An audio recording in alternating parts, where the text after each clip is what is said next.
The Honourable Paul Keating, panellists, ladies and gentlemen. La Trobe University would like to acknowledge the Wurundjeri people who are the traditional custodians of this land. I'd also like to pay my respect to the elders past and present of the Kulin Nation and extend that respect to other Indigenous Australians present. Good evening. I'm Richard Larkins, Chancellor of La Trobe University, and on behalf of the University, I have great pleasure in welcoming you here tonight to this very significant occasion. I particularly welcome the Honourable Paul Keating and thank him for agreeing to speak. La Trobe University considers it important to engage with the community in commentary and discussion, and its Ideas in Society program, convened by our very distinguished Emeritus Professor Robert Mann, La Trobe Asia, and our Bold Thinking series are all committed to this cause. I will now invite Associate Professor Claire Wright to introduce Paul Keating and the other panellists and describe the format for the evening. Claire is a Principal Research Fellow in History and ARC Future Fellow at La Trobe. She won the 2014 Stella Prize for her book, The Forgotten Rebels of Eureka, and among many other significant contributions has written the ABC's Utopia Girls, How Women Won the Vote, and The War That Changed Us, and is currently working on a new series for Radio National. Please welcome Claire Wright. Thank you.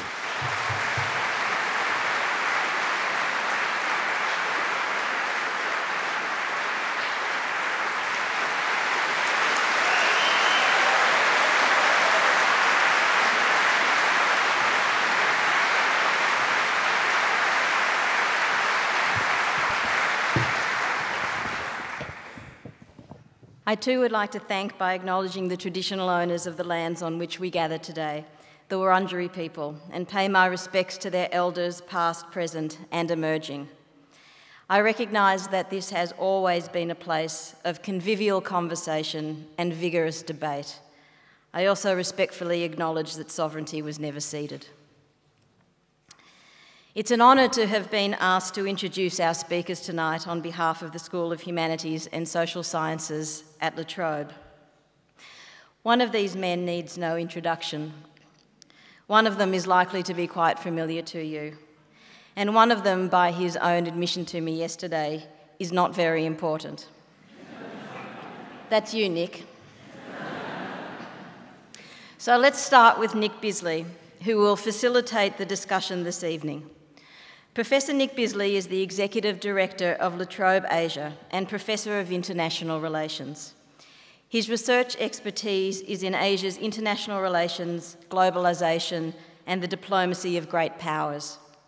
Nick is currently the Editor-in-Chief of the Australian Journal of International Affairs and is a Director of the Australian Institute of International Affairs and a member of the Council for Security and Cooperation in the Asia-Pacific. He has been a Senior Research Associate of the International Institute of Strategic Studies and a Visiting Fellow at the East-West Centre in Washington, DC. You see, not very important. Seated to Nick's left is Allan Gyngell. Professor Gyngell is Director of the Crawford Australian Leadership Forum and an Adjunct Professor in the Crawford School of Public Policy at the Australian National University. He was the Director-General of the Australian Office of National Assessments from 2009 to 2013. Before his appointment to ONA, Professor Gyngell was the founding Executive Director of the Lowy Institute for International Policy in Sydney. He has published and spoken extensively on Australian foreign policy, Asian regional relations, and the development of global and regional institutions. Professor Gyngell has served as an Australian diplomat in Rangoon, Singapore and Washington, and between 1993 and 1996, he was a senior advisor to the Prime Minister, Paul Keating. Which brings me to the man who needs no introduction. Or maybe it's more accurate to say that Paul Keating is a man who could be introduced in many ways. He was, of course, Australia's Treasurer from 1983 to 1991 and our Prime Minister from 1991 to 1996. He could also be introduced as the Bankstown boy who left school at 15 and went on to be awarded honorary doctorates in laws from Keio University in Tokyo, the National University of Singapore, and the University of New South Wales in his hometown of Sydney. He is the great orator of the Redfern speech and the Mabo address, the pensive author of Engagement, Australia Faces the Asia Pacific, published in 2000, and the potent hurler of invectives, like unrepresentative swill, arse end of the world, and my personal favourite, all tip, no iceberg.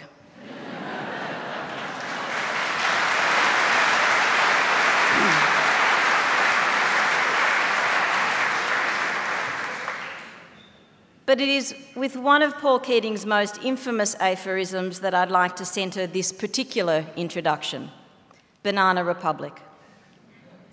As Treasurer and then Prime Minister, Paul Keating oversaw far-reaching economic reforms, including the progressive deregulation of the financial sector, the float of the Australian dollar, extensive tax reform, and this dismantling of many protectionist barriers. These reforms assisted the expansion of the Australian economy. And I know that because I took those words directly from his website. But I think these reforms also produced a tectonic shift in the imaginative landscape of Australia. Keating had a vision of where people were going to work. It was as if he was standing on the paddock where 50 years ago a new university was built. It was as if he was looking out from the Agora at Trobe, peering west across the plains of the soon-to-be-empty factories of Australia's former manufacturing heartland. By the 1980s, Keating knew that the first-in family students who flocked to Trobe, a university assembled on the values of justice and inclusion, of equity and outreach, he knew that these students would not take up the jobs of their parents. Not only because these students would have professional opportunities their migrant, working class and rural parents could only dream of, but also because their parents' jobs would no longer exist. So, just as the freedom fighters of the 1850s gold rush rebelled against the monopoly on land that blocked their entree to social mobility and political power, so Paul Keating defied the monopoly on money that created hierarchies of wealth, ownership and employment. The graduates of La Trobe University disproportionately benefited from Keating's financial revolution. His reforms have offered access to finance to a generation of migrants, women, Indigenous Australians and all manner of freaks and geeks, so that we could be the entrepreneurs and small business owners, the writers and the artists, the intellectuals and the innovators of a new Australia, where business ceased to be the conservative cult of insiders and became the risky business of outliers. For that, we all owe him a huge debt, including our HECS debts.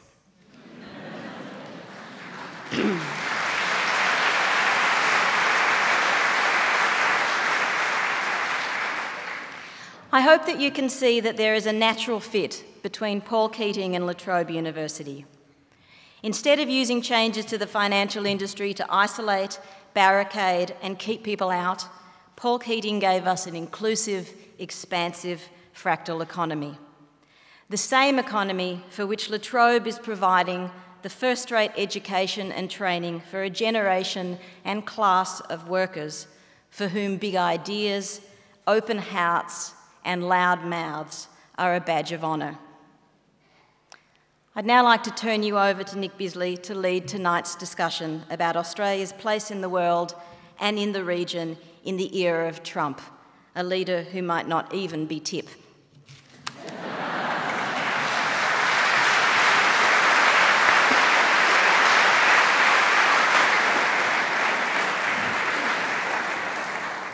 Thank you, Claire. we're gathered here at a time in which I think there is a profound sense of change and possibly even the notion of a kind of historical inflection point in our region and indeed the world, prompted most obviously by the rise of China, but also that sort of punctuation mark of the global financial crisis that seemed to signify this not only the end of a kind of neoliberal era of excess, but potentially the end of that long boom that brought Western dominance to sort of its apex. And as China rose, we saw a kind of US decline in which, if you looked it up in a dictionary, you would have seen a picture of President Trump embodying the sense of decline. And yet, there is in every era a sense that we are living through a period of profound change. When Allan first led the Lowy Institute, their very first publication was a short pamphlet or book called Changing Utterly.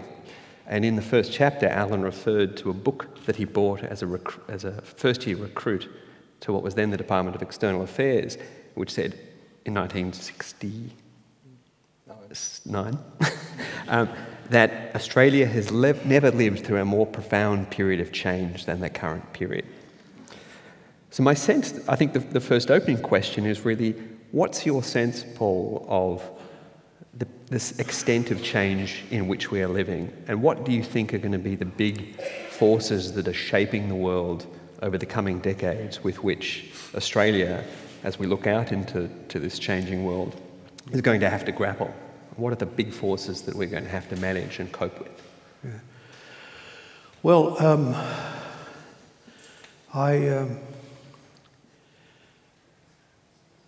Coral Bell, the defence strategist, talked about the end of the Vasco de Gama era, the era when Europeans dominated the Eastern world, European imperialism.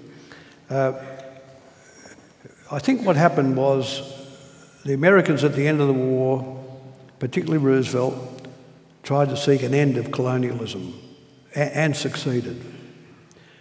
No more the British in India, no more the Dutch in Indonesia, no more the French in Indochina. But what happened, I think the Cold War snap froze.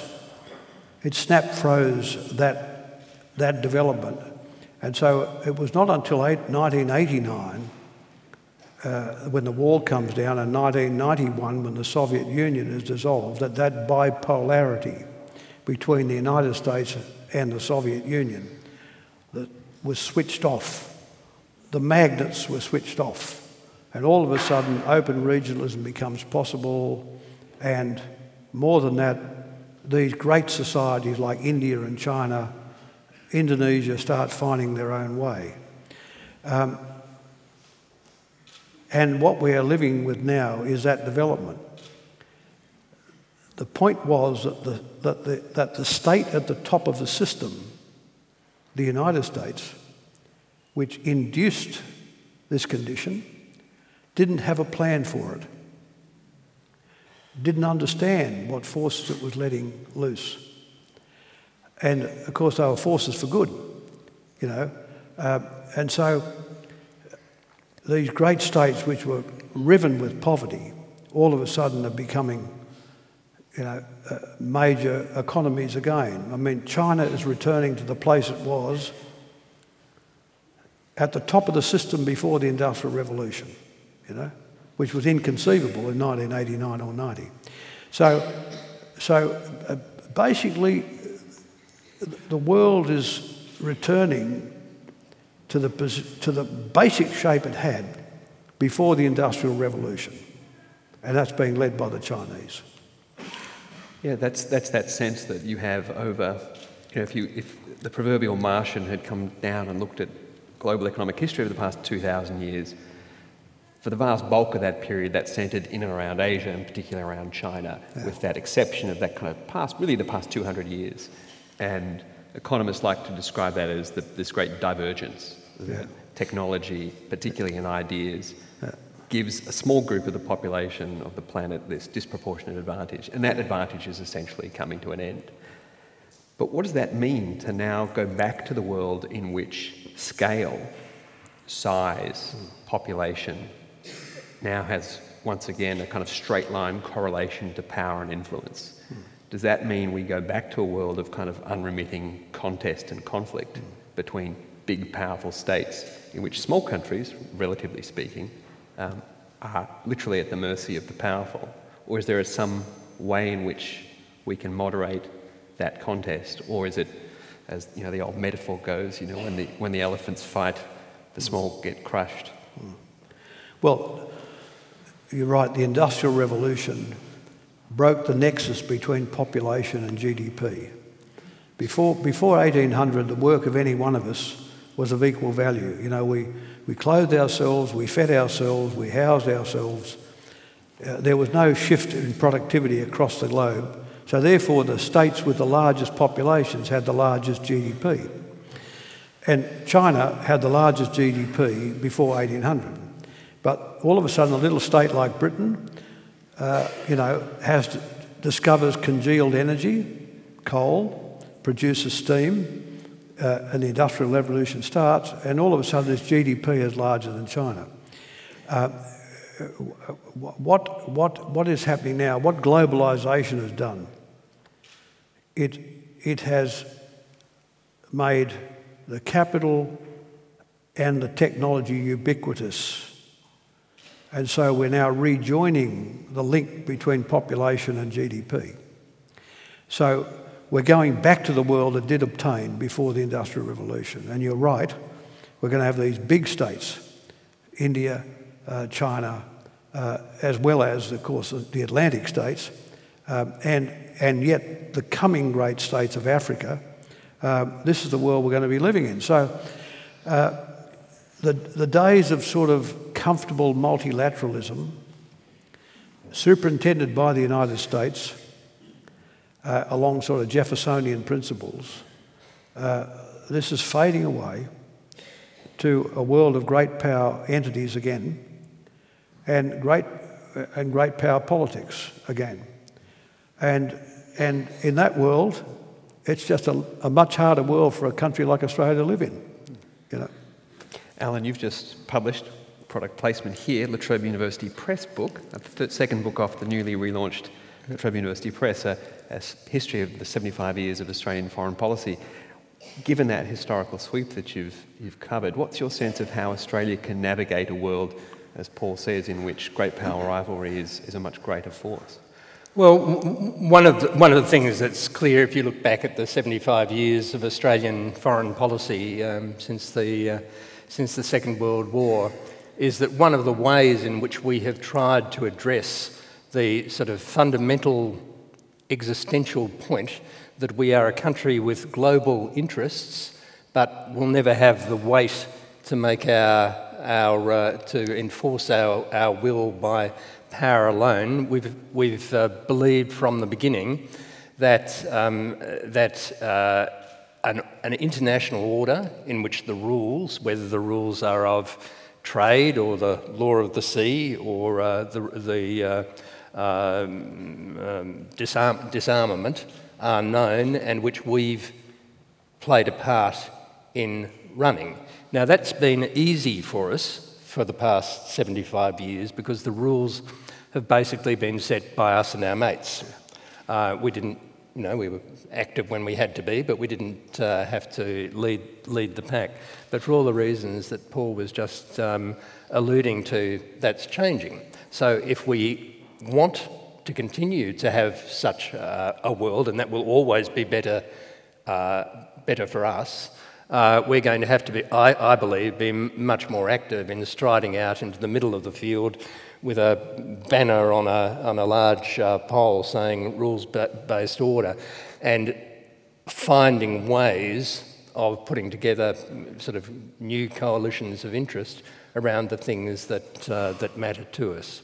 The rules-based order, however, has always been partly a way of constraining the actions of great powers, but it's also always reflected that order, just as at the end of the Second World War, the United Nations and the World Bank and so on were set up in the US. That shift is coming too, and it means that China will be much more important in what's to come. Yeah, that's right. I mean, look, Allan's right. See, we're returning to a great power political world. Multilateralism is becoming much less important, and we've always, in a sense, been internationalists. But as Allan said, the rules have been written by our friends. Now the rules have been written by a whole lot of people. And you know the old saying, when the going gets tough, the tough get going? That's what we should be doing. Instead of that, we've got this sort of what I call the wimp policy. Oh, please, the United States, oh, please don't let our hand go. Please, don't leave us, please hang on. This is the Julie Bishop line, and the Kim Beazley line. There's a whole lot of people that have this line. Oh, please don't let us go, And meanwhile, this massive state has risen in the East, China, which will have huge influences on East Asia. And the United States will remain important. But people go on about the American alliance. We've been with them since 1914. We went into battle with them, I think, in 1918. That's 100 years ago next year. Do you really need to get the marriage certificate out every week? No, but they are, all those good little Americans in the government and in the opposition, they got the marriage certificate out. The alliance, it's pathetic. Now, I want to dig into the alliance in a little while, but before we get to that, something you mentioned, Paul, that I think has been crucial to the world we're in now, which is globalisation and the way in which it's fueled opportunities. The integration of China into the global economy has been the greatest story in human development history. Sure. More people lifted out of poverty more quickly than at any point in our past.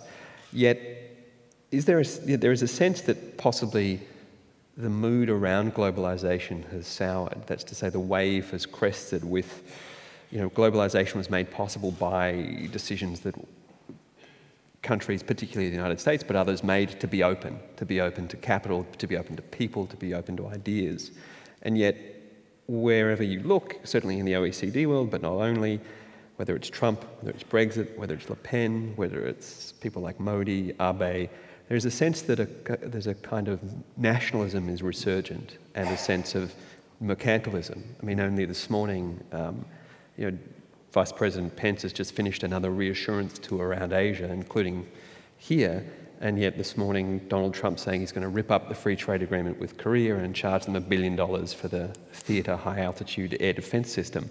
Mercantilism seems to be difficult it's going to be difficult for Trump to shove back in the bottle. What's your sense of that balance between openness of globalisation and nationalism that's out there? Well, there's a difference between globalisation and globalism. What we're seeing now is a rejection of globalism, not globalisation. And globalism is not a long-dated concept. It really started after the end of the Cold War. It started in 1992, and it really finished in 2008 with the American financial crisis. Right? So it went for sort of, less than 20 years, around 20 years. This is when the Americans talked about in the great celebration at the end of the Cold War, in the rise of the American stock markets and the dot-com boom. They talked about, this was the end of history. We're all going, it's all over, said Frank Fukuyama, it's all over. The Jeffersonians have won. We're going to have a world which reflects this sort of democracy. We're going to have a consensus about the way economies work. We're going to have a consensus about the world power order with the US at the top. And so they went. And of course, this all collapsed after Iraq and after 2008 in the financial crisis. So if you take Xi Jinping, the Chinese president, he made a speech in Davos recently in favour of globalisation. But he's absolutely opposed to globalism, which is lining up in a proprietary structure behind the United States in an Atlantic-dominated world with Atlantic institutions. So, you know, China's now ripping, as Allan said, you know, they're no longer interested in the IMF and the World Bank, you know. They're setting up their own investment banks, the AIIB, the Silk Road Fund. They have the Chinese financial reserves abroad are larger than the IMF's free reserves, so it doesn't need the IMF, right? So what we're seeing, whenever you hear that Xi Jinping speak, he always talks about a new system of global governance, which is code for saying not an American one, right? So, and they want a UN-based one, you know? And so therefore, this is not a rejection of globalisation. That is the ubiquity of the money and the technology. It's not a rejection of that, or the trade. It's a rejection of the one-size-fits-all strategic policy. I think you can take it back a bit further than that, to Nick. The war aims of the Allies at the end of the Second World War were globalising, normatively globalising. They saw a world in which a United Nations organisation would run things. There would be international institutions. Trade was to be open and global. Even the Cold War was a global conflict between two great powers. But I think that sort of normative sense that what we're after is a great cosmopolitan world. I think that's temporarily perhaps, but certainly fading at the moment. Let's turn to China, because it is, that's the sort of the big game changer. Paul, you've spoken several times about the need for China to be given space and for China to be accommodated. What do you think the region looks like? What does an Asia look like in which the PRC is given its space? And how comfortable are we as a liberal democratic society with a China-centric Asia with the Chinese Communist Party at the centre of it? Well, whether we are comfortable or not, Nick, it's happening, right? It's happening. I mean, what's happening in China knows no precedent in world economic history. There's nothing ever been like this before, and nothing will ever be like it again, because we won't ever have 1.25 billion people so competently directed by a single authoritative state as we now have. I mean, even if India, at roughly the same population, kicks on, the chances of them doing what the Chinese done is low, or even a bunch of African states. It's wealth on a scale we've never seen. Beijing has already 100 billionaires. You see that figure the other day, 100 billionaires just in Beijing. And at the moment, Chinese incomes per capita are 20% of US incomes per capita. Right? Japan, which is, of course, the mother of all developing countries, got in 1989 at its peak, got to 70% of US incomes, 90% of US incomes per capita. And after the long, if you like, recession in Japan, it's now down to 70. Now, it's not likely that 1.25 billion Chinese are going to get to 70% of US incomes per capita. But at over 20 now, it's likely that they'll get to 50%. They could get to 50, the great bulk of them. 50% of US incomes, but 4 times as many of them. So half of 4 is 2. They end up in an economy twice as large as the US. So if they get to 50% of US incomes per capita, the Chinese GDP is twice as large as America's. So the idea that this great massive economy is going to be a strategic client of the United States, that they are kept in line by the US 7th Fleet, that the US 7th Fleet patrols its coasts 6 miles off the outside the territorial sea, is of course a nonsense. But this is what the pivot was all about. This is what Hillary Clinton and Barack Obama's pivot was all about. Was about the re-establishment of US power and the maintenance of US hegemony in Asia. You know, it's simply unreal. And if we try and remain party to that piece of nonsense, you know, that's not to say we don't need the US strategically in Asia as a balancing and conciliating power. We do. But if we are party to the nonsense that we will line up with the United States to maintain its strategic hegemony in Asia over China, we must have troubles. You know, we must have great, great troubles. So I'm just hoping that this new relationship between Trump and Xi Jinping is one where the US starts to sort of wake up to the whole thing about scale, yeah, and power. And military power comes with economic power. And even though those Chinese won't have the same income as those Americans, as a nation, they'll have the wherewithal to have the kind of external reflection, including in their military and their navy, as any great power has. So, as you said at the outset, this may be uncomfortable for us. Before the Industrial Revolution, China was #1, and it had a tributary system of states which all bowed and genuflected to them.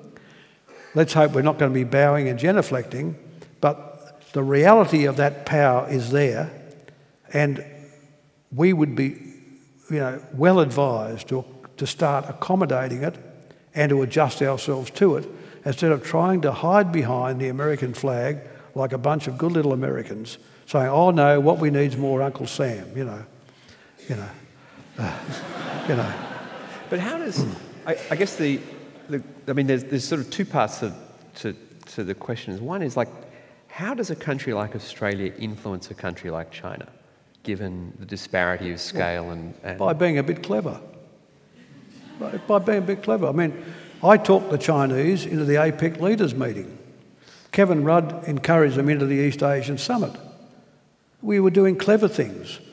But if you insist upon being dumb, you get treated as though you're dumb. You know?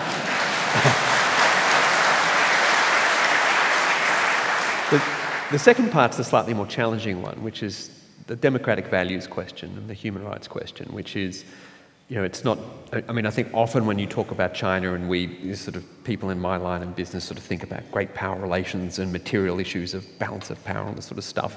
But there's the more, I think in some respects, more important issues of values. And that's where, certainly at the moment, we've had this period, this international period where our values are being neatly aligned and defended by a global order that's broadly in line with those. We're now entering a world in which our values are going to be just one of a series of values that are in competition, if you like. How do we advocate for and defend those values in the face of, you know, an extraordinarily powerful political institution that, you know, is at best suspicious of, if downright hostile to those values? Well, I think we believe in those values, but we should be careful what we attempt to propagate. The Americans have been, they're saying they are the exceptional country with these values, that it is their mission to propagate these values. And we've seen the propagation in Iraq, we've seen the propagation in the Arab Spring, we've seen the propagation in Libya, you know, we've seen the propagation in all of these states. And so therefore, the idea that the Chinese state, with its Communist Party, which brought it together, and its sort of general Confucian sense of itself, should in some way, you know, accommodate a set of broadly East Coast American values, which are shared by states like us, is simply, you know, a naive view of how the world really works. You know, and that's not to say that we would endorse abuses of human rights in China. We don't, and we've spoken about them often. But in the end, China is a patchwork quilt of prosperities. And to hold it together and to achieve what they've done, taking 600 million people out of poverty, requires some measure of central government and authority. And no OECD country could have done what the Chinese have done, not one. So what human right do we establish or attach to taking someone out of abject poverty, to taking 600 million of them out of abject poverty to live good lives in decent accommodation with proper clothes, medicines, etc.? You know, or are we just hung up about the fact that some detainees don't get proper legal representation? You know what I mean? I mean, where is, in our mind, where's the weight of judgment about the Chinese,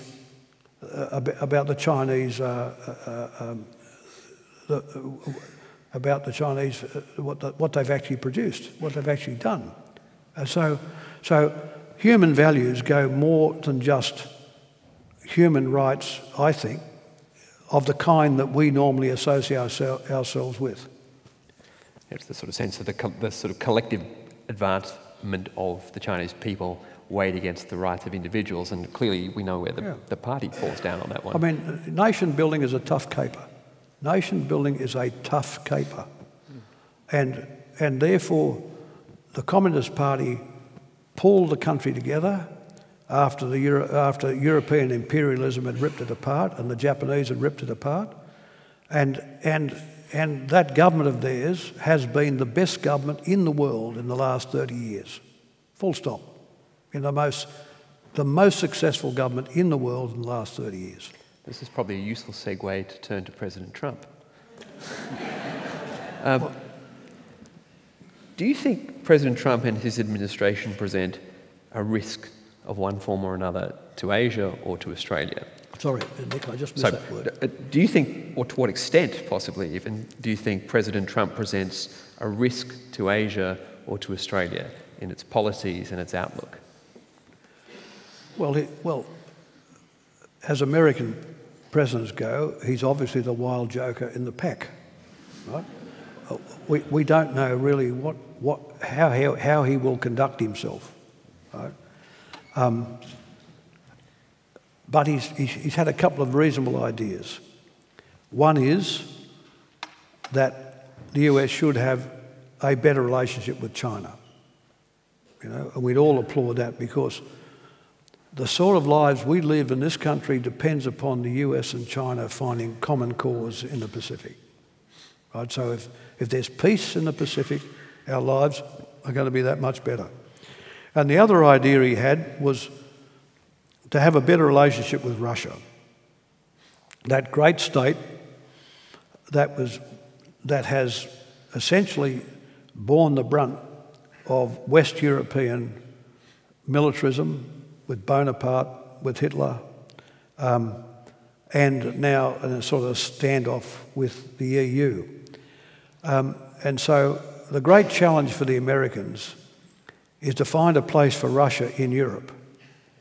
Not that they'll ever be part of the EU system, but to find a point of some sort of harmony and accommodation, which the Americans decided not to do by extending NATO in 1997, by biting off bits of the old Soviet Union, Hungary, Poland, the Czech Republic, the Baltic states all put into NATO.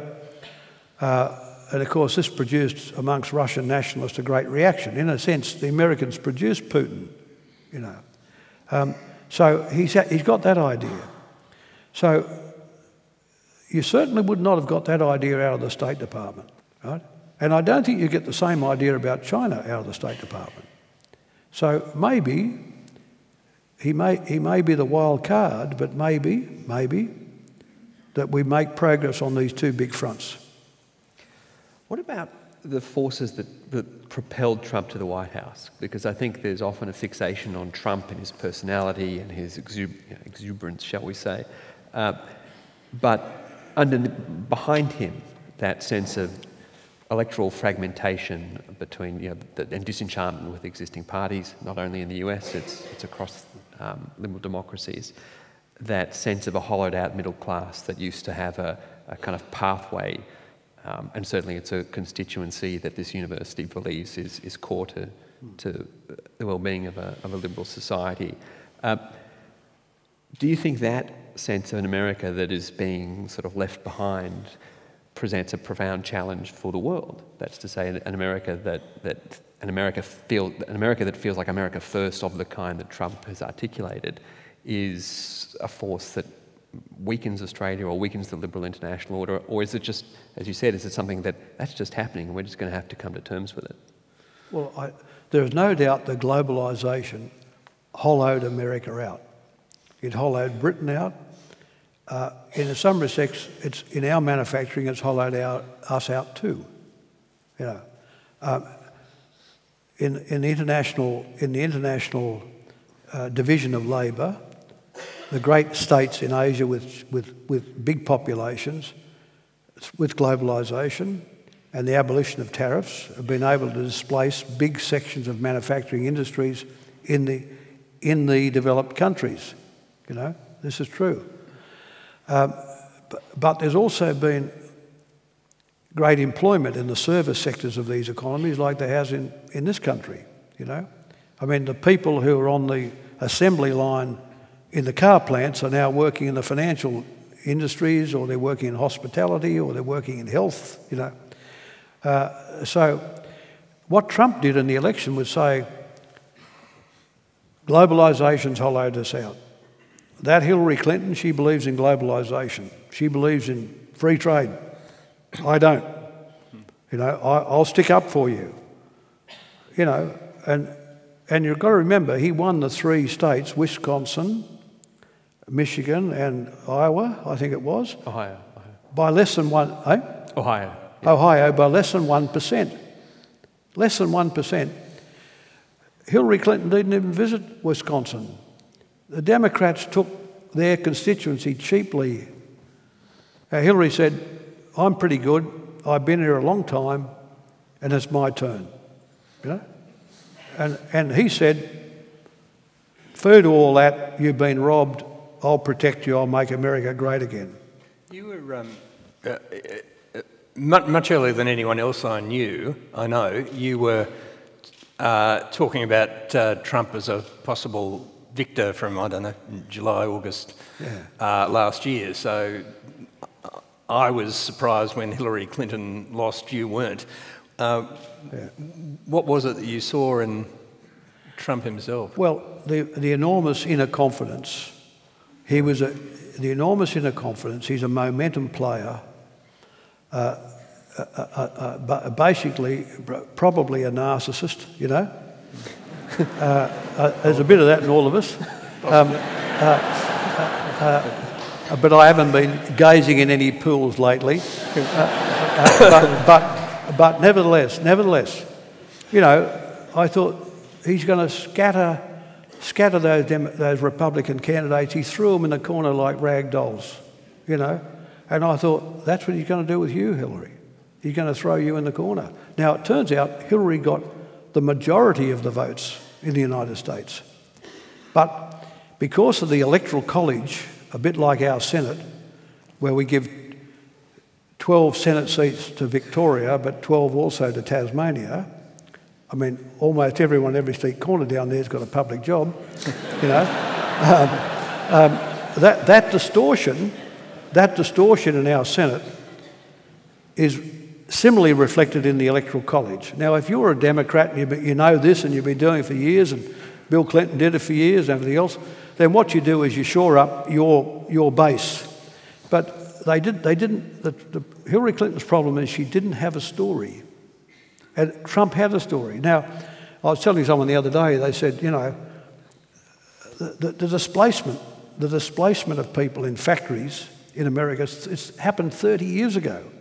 You know, Billy Joel wrote that song Allentown, you know, how we're living here in Allentown, you know, and they're closing all the factories down. Out in Bethlehem, they're standing in line, filling out forms and standing in line. That was written in 1983. It was on then. And Trump's saying he's got the remedy now. Of course, there is no remedy. I mean, these policy is a con, fundamentally. It's not going to work, you know. And the people in Iowa and Ohio will wake up at some point to the fact. But the point is, he might just induce a shift in growth and wealth of a kind they get some part of. And if he can kick that economy of his along by 0.5% or 1% of GDP, you know, he'll get a second term. That's the point of it. Well, why don't we turn now to Australia? And something you've said recently is that, in fact, I think you said it at the Keith Murdoch oration a few years ago, that Australia is a derivative power as a Western power. Do you think that still pertains, or is it worse? Is Australia as a Western outpost still the way we operate? And sort of as a second question at the same time, Australia is changing fundamentally. The culture of Australia as a society, it's a different place from when I grew up, and it's a profoundly different place from when my parents grew up here. To what extent do you see that as beginning to play out into how Australia thinks about itself and the world and the way it identifies with its foreign policy and shapes its foreign policy orientation? Yeah, well, the country is unled. You know, we still have the Queen of Great Britain as our head of state, for Christ's sake, you know? I mean, it's an affront to everything we've created here that our head of state isn't one of us, you know, but we still have the Queen as our head of state. I mean, we have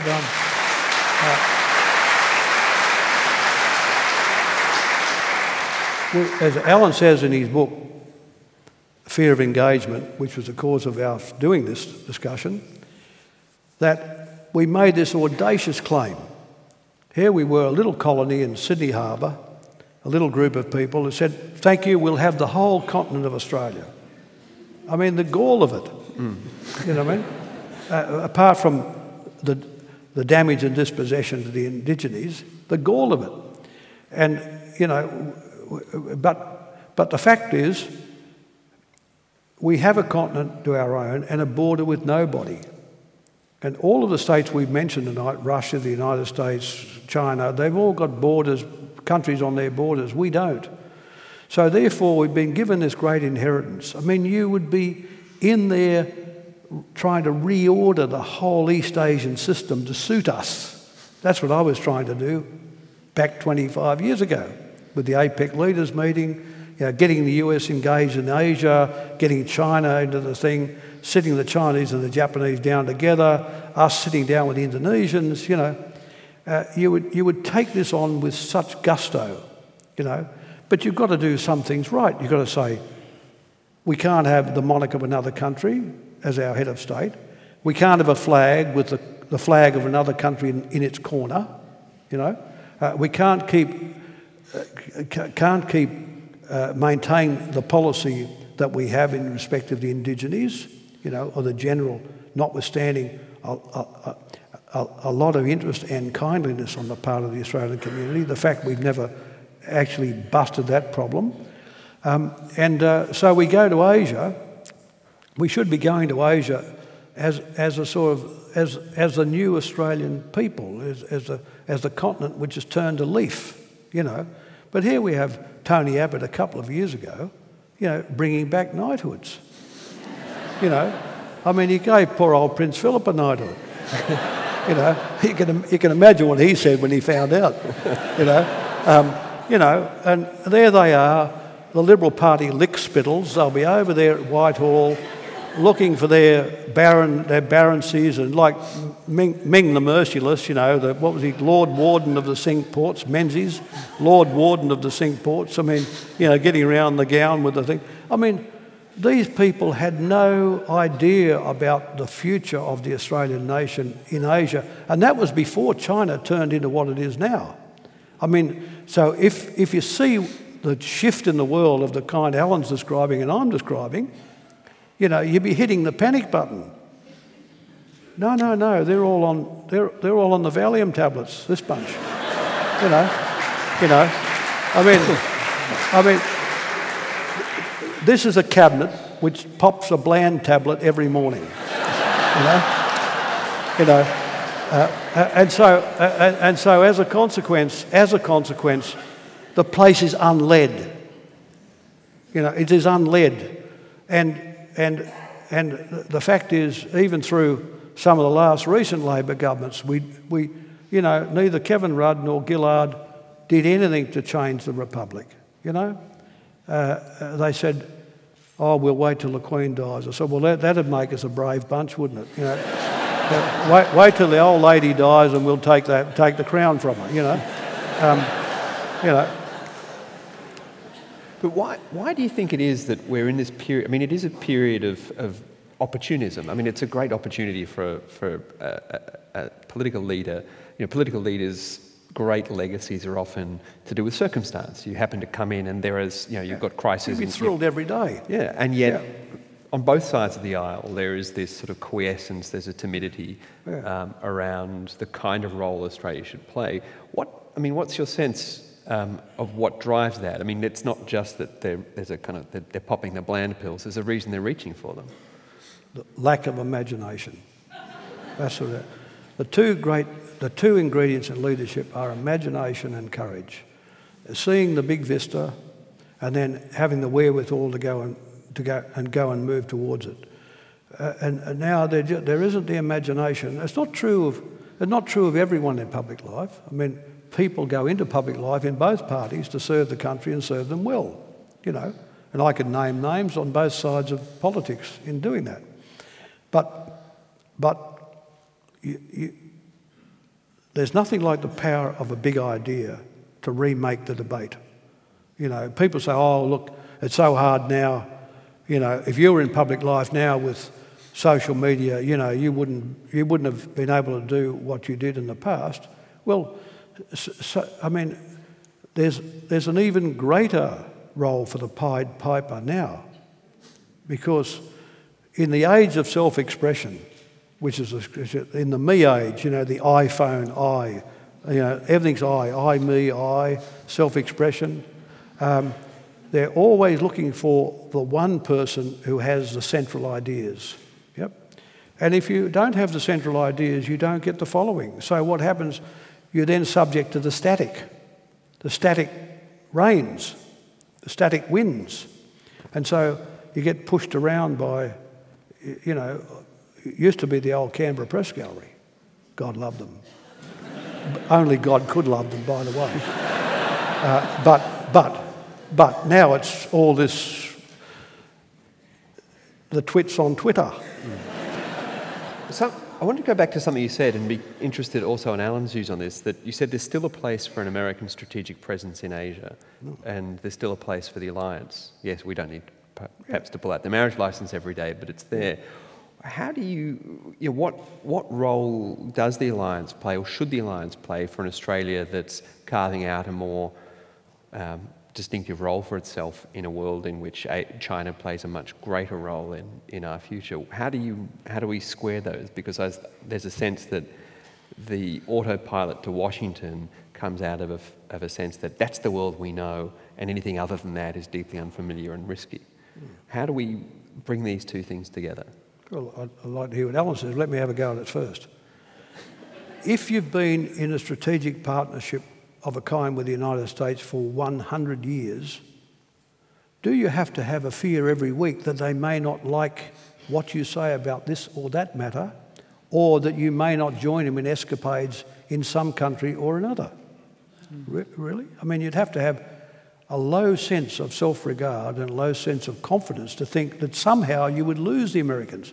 We would never lose the Americans. I mean, who else around this part of the world has a continent? English language culture, common jurisprudence. I mean, we couldn't shake the Americans off if we tried. And that is the truth. But no, we go on now, "Oh, look, we won't say anything about, we better send a boat through the South China Sea because some American admiral in Honolulu has suggested if we don't do it, the Americans are going to think badly of us." This is all defeatist, bad talk. The truth is, the Americans are entirely important to the peace and good order of East Asia. And having them there as a balancing power, as Britain was in the 19th century, when the Germans, when Bonaparte was afoot with the Germans and conquering the rest of Europe, Britain stood off as a balancing power, as it did with Kaiser Wilhelm in the 1890s and as it did in the run-up to the First World War. You know, it had that balancing role and conciliating role. Similarly, I think the Americans should enjoy that role in Asia, and we need them to. I mean, that's the point. We need them to. But what we don't need them doing is trying to maintain the game like it was at the end of the Second World War. That is, to frame and guarantee East Asia to turn or attempt to turn China into a client state, because the Chinese just will never be a client state of the United States. So that policy won't work. What will work? Being a balancer and a conciliator, you know. But if you say that now to some of our the sort of the policy wimp brigade here, they're saying, oh, you know, this is an affront to the United States. You know, this is an affront to the... No, it's a real place for them. It's a real place for them, recognising the great power of China, you know. So, you know, we just should, you know, we got to really rely upon a piece of paper written in what, 1954, Allan? When was the thing? 54 or something. You know, say, oh, well, there it is, the American alliance, which is just an agreement to consult one another in times of trouble, you know, or running over to this dialogue, which they have every year, where they all bow down in Washington, you know. We can do better. And we can articulate a place for the Americans that they are at this point incapable of articulating for themselves. Something strange happened to the discussion about the US relationship, I think, in the course of the 21st century, which wasn't there as I've been writing the history of the 20th. The alliance took on what Paul separately has described as sort of a sacramental quality. You could see it in government documents. Suddenly started using the word alliance with a capital A. Things changed from a small A alliance to a large A alliance. So it's you know, after 9/11 really, it's taken on a different weight in the Australian debate, and an unnecessary weight, I think. I mean, I agree with Paul. I mean, it's important. It gives us great advantages in intelligence and other things. It's worthwhile. We share interests, but it's a thing. It's a treaty. It's not ordained by God. All right, we now have around 25 minutes to take questions from the audience. We probably have time for about 6 to 8. So you're going to have to get out and around. So if you're in the middle, your negotiating skills will need to be fairly impeccable. In the interim, I wanted to ask Paul a question about the venue. You're a person who has great taste in music. I wanted to get your reflections on the Melbourne Recital Hall. Oh, have a look at it. It's wonderful, isn't it? Wonderful. You know, it's you might remember, but I did an economic statement. The first thing I did as Prime Minister in 1992, called One Nation. Of course, that name was purloined by you-know-who.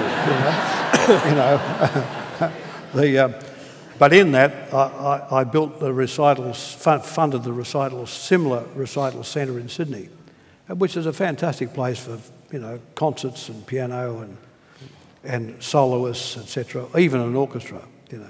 Even an orchestra. All right, I think we have our assembled masses. We'll start on this side here.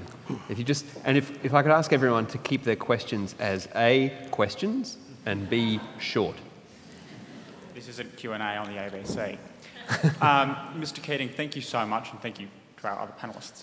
I've just finished reading Engagement, where you touch on Taiwan and North Korea and talk about the troubles there you faced as Prime Minister in trying to engage with the Asia Pacific. Suddenly, under Trump, Taiwan and North Korea are big questions once again. Where do we go there? So in trying to deal with this emergent China and have a friendly and productive relationship with them, how do we deal with the question of a very democratic Taiwan and an ever-challenging North Korea?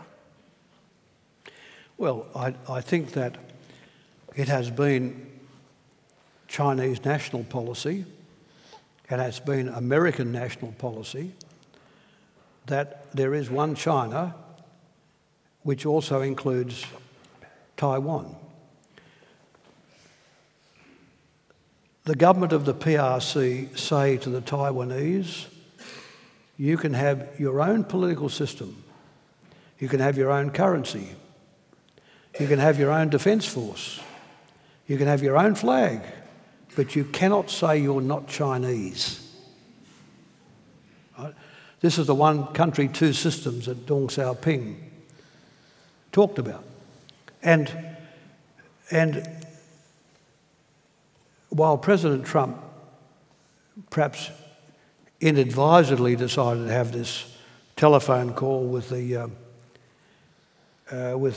president of Taiwan, he has since accepted, in a conversation with Xi Jinping, the Chinese president, he's since accepted a return, that is if they ever left, to the one China policy.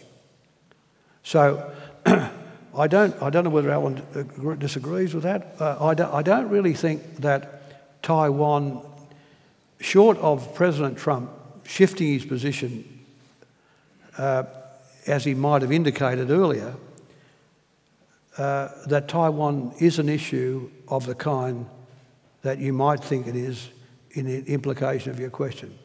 North Korea is a different issue altogether. The nuclear genie got out of the bottle in 1945, and we haven't been able to get it back there. Through science and espionage, the Russians had an atomic weapon very quickly after the Americans, and of course the British, which were part of the Manhattan Project, and high theoretical capabilities, were able to develop a weapon, and not long later the French.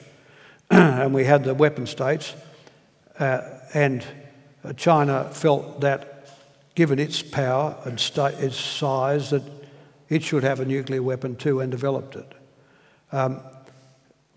The great pity is we never removed nuclear weapons after at the end of the Cold War. You know, Reagan, in the famous meeting between Gorbachev and Reagan at Reykjavik in 1986, Gorbachev offered Reagan the complete destruction and abolition of nuclear weapons, all nuclear weapons, and all intercontinental ballistic missiles. And Reagan wanted to take that offer up. I mean, Reagan's always pictured, you know, as somebody who was a bit lightweight, you know. But Reagan actually wanted to take the Gorbachev offer. But he had some dark princes in the American strategic family, Richard Pearl, Prince among them, saying, don't give up Star Wars, because the Gorbachev offer was to get rid of the nukes and the missiles and Star Wars, the SDI, the Strategic Defence Initiative, where the Americans put an offensive set of weapons in the sky. As you know, Star Wars has never happened. But because of Star Wars, Reagan refused Gorbachev's offer. So we never got rid of nukes. I became Prime Minister, and Allan and I together established a body called the Canberra Commission for the Elimination of Nuclear Weapons in 1995, the first Western government to say, let's be rid of them. Let's be rid of them. And we had the former French Prime Minister, Michel Rocard. We had the former US Defence Secretary, Robert McNamara, the Chief of Strategic Command. We had all of these people. And the Canberra Commission was the basic de-nuking document of the world. But it was presented to John Howard and to Alexander Downer, and they just put it in a drawer. They buried it, you know. Because we could see the non-proliferation genie running. Firstly, Israel, then Pakistan, then India. Sorry, first India, then Pakistan. And of course, as you know, we had in there as well Iraq. We had in Iraq, we had Libya trying, and we had Iran. You see, the Nuclear Non-Proliferation Treaty has a bargain at its centre. It says the weapon states undertake, the non-weapon states like Australia, undertake not to acquire nuclear weapons if the weapon states agree to be rid of them. That's the fundamental bargain in the treaty. Well, the bargain was breached, always. The nuclear states have held on to the weapons, have never been rid of them. So what's good for the good guys is also good for the bad guys. Right? So the bad guys said, well, look, if they can have them, we can have them too. You see? So when Pakistan got them, they started giving the North Koreans the technology, the centrifuge technology, to reprocess electricity generation, nuclear plant material into weapons-grade uranium. Frankly, North Korea is already a nuclear weapon state. It's not might be. North Korea is already a nuclear weapon state. What it's developing now is the delivery systems for these. It wants to become a fully fledged nuclear weapon state. And it may be possible to push them back through economic sanctions into a position that Iran has adopted. But Iran is a real country. Iran is a real society. And it's responded to American and European end treaties to reach a standstill on its nuclear program. But North Korea is not a real country. You know, it's a sort of a little fiefdom, you know, corruptly managed. And so therefore the idea that we're going to get a North Korean response to the same things we got in Iran is I think, highly unlikely. There is another more worrying point about North Korea, and it is this: that because in this little poor country so much of its GDP is wrapped up in the nuclear program, we reach a point where even if Kim Jong-un decided to abolish nuclear weapons or abolish the program, that may take him down and all the people around him who support it.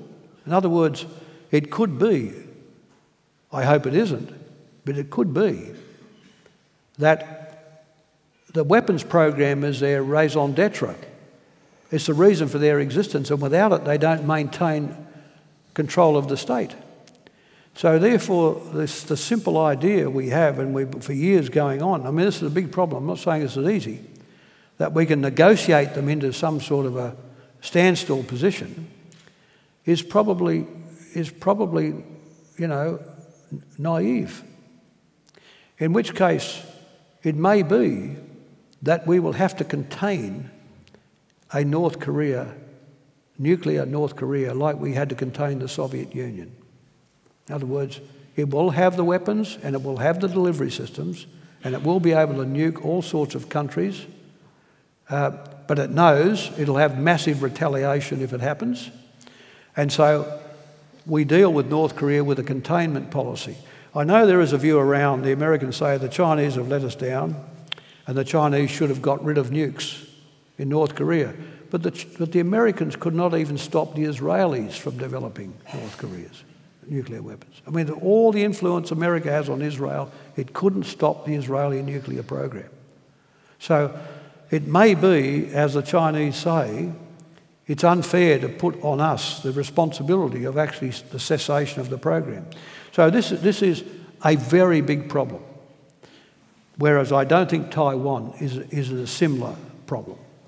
All right, we'll have one over here. So earlier this evening, you were talking about this idea of course, globalisation and multilateralism, and how along the lines of you said that multilateralism was not as much value or as prominent in today's society. And I always was under the I had always thought that globalisation and multilateralism had gone kind of hand in hand, and so I was kind of wondering whether you could expand on the point about why multilateralism, about why multilateralism was not as important when globalisation was a part of it. It sounds like an end of semester essay question. Well, multilateralism at the end of the great schism of World War I and World War II. You know, we're still all living with World War I, even to this day. You know, it was a founding cause of World War II, and the Americans, God bless them, had this utopian view of the world after the war, that they would rebuild Europe and they would rebuild Japan, they would remove colonialism, and they did all these things. And they set up the Bretton Woods institutions, and from that we saw a United States of Europe in the EU, right? The biggest multilateral experiment of the lot. And all that's true, and all that has happened. But the states that were not in it was China, India, Indonesia. They're the places we flew over on the way to Europe, in their poverty. And we've reached a point, as I said earlier, now, where these great states have blossomed with globalisation, with the size of their economies, and with a different set of national aspirations. So therefore, the idea that these great states of the East line up in a multilateral policy of the Atlantic, superintended by the Americans, is I think, just not going to happen. That's not to say the multilateralism was invalid, or that it was not or that it didn't have utopian underpinnings. It did, and it is valid. But the scale of these other big economies now, and yet we haven't even seen Africa really blossom yet, means that though it's an idea we like and we identify with, everyone giving sovereign power to a common purpose, you know, the surrender of sovereign power to a common purpose, we all think as a rule-based people, that's a good idea. But out there in the big world, out there with, you know, 1.3 billion Chinese, you know, and the Russians and the Indians and the rest, I just don't see multilateralism continuing to flourish in the way it was designed. Right? I'd just add to that from a practitioner's point of view. One of the consequences of the end of the Cold War was a great proliferation of the number of states. Multilateralism has just gotten much harder to do. If you've got, you can look at the World Trade Organisation, if you've got 100 and whatever it is now, 60 countries trying to reach an agreement, that's a hell of a lot harder than it was when the Europeans and the Americans were negotiating things like the Kennedy round. Yeah.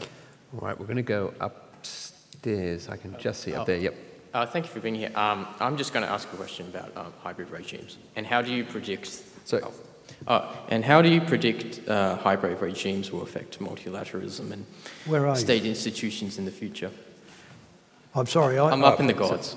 So what? So you're up in the gods. Oh, yeah, there you are. Just say that again if you don't mind. How do you predict hybrid regimes, either the meshing of charismatic leaders with state institutions or military regimes with state institutions of a democratic nature will affect multilateralism and domestic policy in the future? I didn't quite get this. Did you? I think the question's getting at what happens when, you know, there's a sort of assumption that multilateralism is a sort of natural outflow of kind of liberal democratic societies. What happens when you've got more authoritarian, potentially junta-style governments meshing or not meshing with multilateral structures? Mentioning or not mentioning? Yep, meshing. Like, do they kind of? Do you have gum in the wheels? Yeah. Well, I don't quite know how to answer the question. I sort of think I've answered it a bit earlier, really. I mean, you know, as Allan said from the get-go, we've been part of the rules-based system because most of the people who were friendly with us and culturally aligned with us were making the rules, you know. This is not the case today, you know. Other great states are making the rules. So, therefore, there is a great presumption on our part that we have we have the key philosophy, you know, that we have the crown jewels in terms of managing international affairs. And it might, if you look at the last 70 years, you say we've been pretty good at it, you know. But in most of those 70 years, these great states lived in poverty. They're now out and running. You know, I mean, we didn't help them at the time. They're out and running. The Cold War's over. So therefore, I think that realism should again intrude on our view of the world and foreign policy, that we can't order up Jeffersonian-type countries with Jeffersonian principles. That's not to invalidate, as I said earlier, what, say, the Chinese government have done with their vast population, you know. In other words, it's not our choice. It's not our choice. All right, here. Good evening. Just one, I remember a quote from you, Mr. Keating, regarding our Prime Minister Malcolm Turnbull, that he's brilliant. He's fearless, but he lacks judgment. Do you feel vindicated? Sorry, there's a bit of a sound problem here. Yeah, no, so the question was, you have said that Turnbull was brilliant, fearless, but lacks judgment. Do you think that judgment is still correct? Well, I always like to think that Malcolm is a learner, you know, and that I mean, he is fearless and he's quite a smart guy, but there are periods in his career where the absence of judgment is evident. One hopes that if he enjoys power and hangs around longer, those judgments get better, you know, and I think he would hope that himself.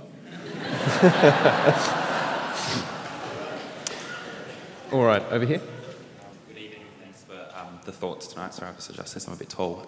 So my question is, we often talk about China as a single entity, but I think you've hit the nail on the head with the fact there are over 1 billion people there, and there are a lot of internal changes that can contribute to, I guess, the stability of a country like that, such as growing Christianity, religion, obviously the wealth, the increase in wealth, and I guess a lot of Chinese people looking outside their own borders with that increase of wealth. So I guess my question is do you foresee, or do you think you foresee any instability in the country with, you know, a growing middle class, with all these other ideas sort of penetrating what the government there is trying to prevent, and I see that as an inevitability. And do you think that in itself could affect how we navigate Asia and, you know, what's emerging now? Well, look, the great revolutionary change of our time is the connectivity of all of us to one another. And this is the net, microprocessing and connectivity. And this will change the way the world works. You know, it's already changing the way the world works. Information loves freedom. Information societies do best when they're open and free. So the Chinese are making a specific policy decision that, notwithstanding they themselves want to build an information economy and society, they are putting a suture on it by these official management of the internet and of the management of opinion within it. This can't be good in the long run for China joining the information world, you know, and for innovation with information. So, yet on the same time, as I said earlier, China is a patchwork quilt of prosperities. You know, each of these provinces are more or less independently run by the same party, but independently run with different forces and different economies, all sort of stretching at the threads. And so at the top of the central government, they've got to try and manage it and hold it all together, and particularly with jobs and employment, it's a very difficult task. You would have thought that the movement towards a more liberal economy, a more liberal society of the kind that the Premier Zhao Ziyang championed and the General Secretary at the time, Hu Yaobang, might have taken hold again at a more propitious time in Chinese development. Now they're wealthier, lots of people have got real money, and when people have got real money, they want to have opinions, etc. So you would think, if anything, China would be now becoming even more plural. But it in fact is not. And the great challenge for the Communist Party and for Xi Jinping is to have that effervescence, but at the same time have the official hood sitting over the society. Now, we don't know how this will turn out, you know, and it's not for us to say how it ought to turn out. But in the age of information, you would have to think the party's policy is very ambitious in thinking it can contain the free flow of information, which is now ubiquitous. Yeah, and there's no greater organisation aware of the fragility of China than the Communist Party of China. Yeah. Question here. Thank you.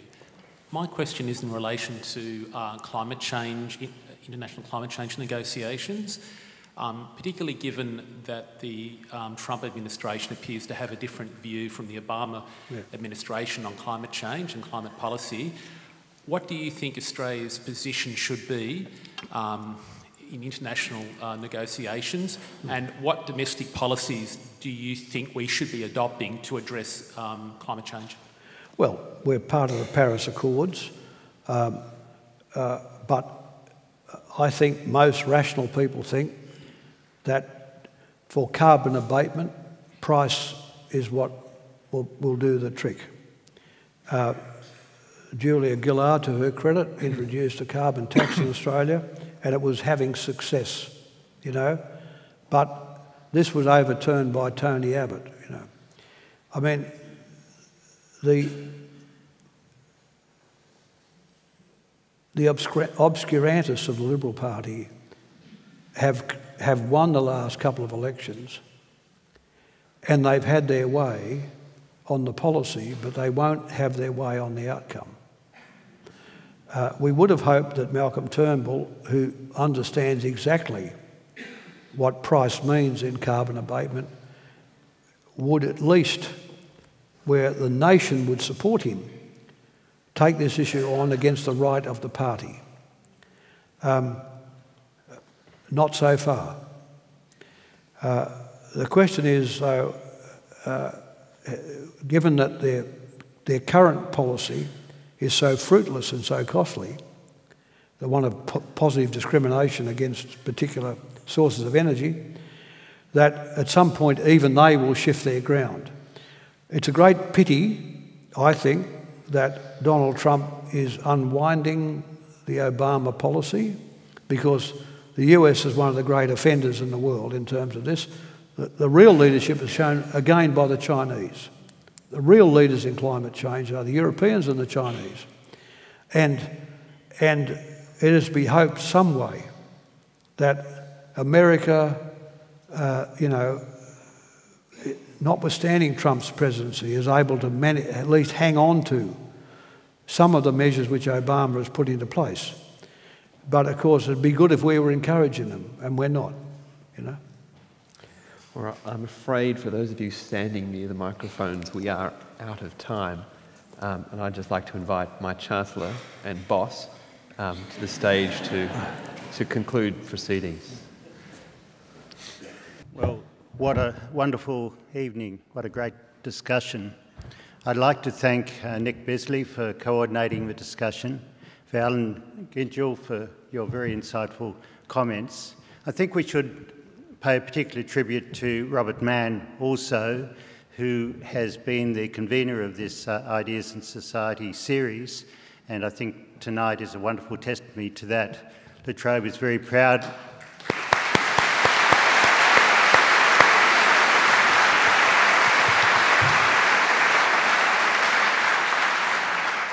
La Trobe is very proud in its 50th year to have this as one of the standout events during the year, and it's great to have so many of the public come along to it. I think it was sold out in about 36 hours. And of course, that's a wonderful tribute to the main act we've had today, Paul Keating. I think we all...